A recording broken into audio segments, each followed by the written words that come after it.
একটা ছোট মুরগি থাকত। সে সারাদিন এদিক সেদিক হাঁটত আর খুব খুশি থাকত। প্রতিদিন সকালে মুরগিটা একটা করে ডিম দিত। ডিম পেড়ে সে খুব খুশি হতো। কিন্তু একটা সমস্যা ছিল, সে খুব ভুলোমনা। ডিম কোথায় রাখে কিছুক্ষণ পরেই ভুলে যেত। একদিন একটা চালাক শেয়াল দূর থেকে সব দেখছিল। সে মনে মনে হাসল। সুযোগ বুঝে শেয়াল চুপচাপ এগিয়ে গেল আর ডিমটা নিয়ে নিল। হঠাৎ মুরগি দেখে ফেলল। সে রেগে গিয়ে বলল, এই তুমি কি করছো? তারপর মুরগি একটা বুদ্ধি ভাবল। সে শান্ত হয়ে একটা প্ল্যান করল। মুরগি জোরে চিৎকার করল, ওই শেয়াল ডিম নিয়ে পালাচ্ছে। গ্রামের কুকুররা দৌড়ে এল।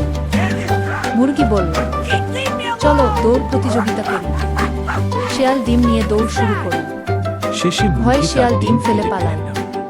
মুরগি তার ডিম ফিরে পেল। আমার ডিম। সে হাসতে হাসতে বলল, বুদ্ধি থাকলে জেতা যায়।